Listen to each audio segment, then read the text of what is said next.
السلام علیکم ورحمۃ اللہ وبرکاتہ۔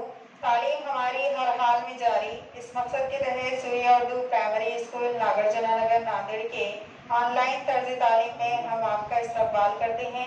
جماعت ششم کے پیارے طلباء و طالبات، آج ہم مضمون تاریخ کا سبق نمبر 3 ہڑپہ تہذیب اس کو پڑھیں گے۔ جماعت ششم کے پیارے طلباء و طالبات، ہم نے اس سے پہلے شہر کی منصوبہ بندی دیکھے۔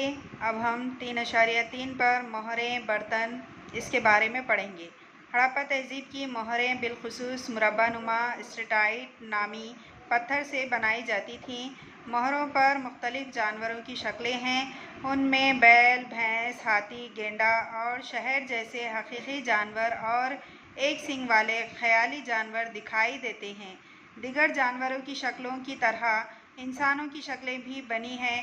یہ مہریں نقش ابھارنے کے لیے استعمال کی جاتی تھیں۔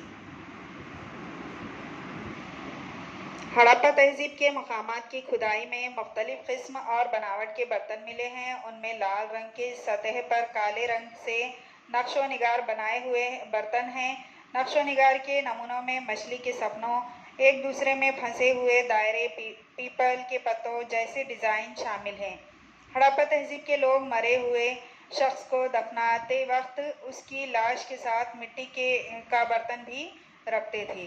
یہاں پر مٹی کے برتن کی تصویریں دی ہوئی ہیں۔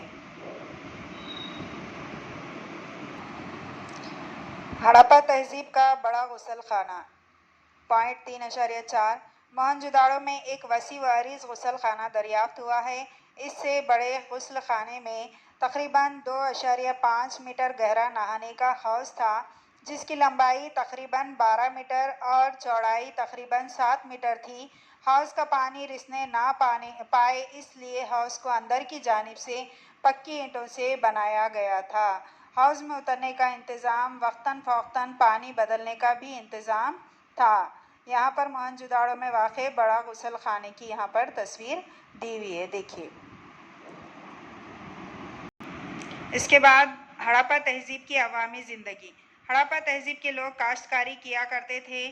کالی بنگن کے مقام پر جوتے ہوئے کھیت کا ثبوت دستیاب ہوا ہے۔ وہاں کے لوگ مختلف قسم کی فصلیں اگاتے تھے۔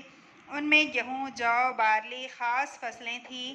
راجستھان میں جو اور گجرات میں ناچنی کی فصلیں بڑے پیمانے پر اگائی جاتی تھیں۔ ان کے علاوہ مٹر، تل، مسور وغیرہ کی فصلیں بھی اگائی جاتی تھیں۔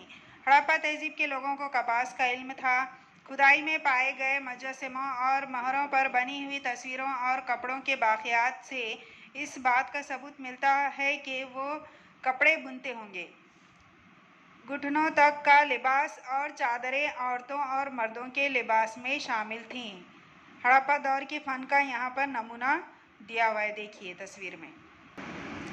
کھدائی میں مختلف قسم کے زیورات دستیاب ہوئے ہیں۔ یہ زیورات سونے، تانبے اور قیمتی پتھروں کے بنے ہوئے تھے۔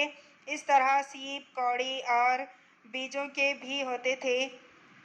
عورت اور مرد کئی لڑیوں کے ہار، انگوٹھیاں، بازو بند اور کمر پٹے جیسے زیورات استعمال کرتے تھے۔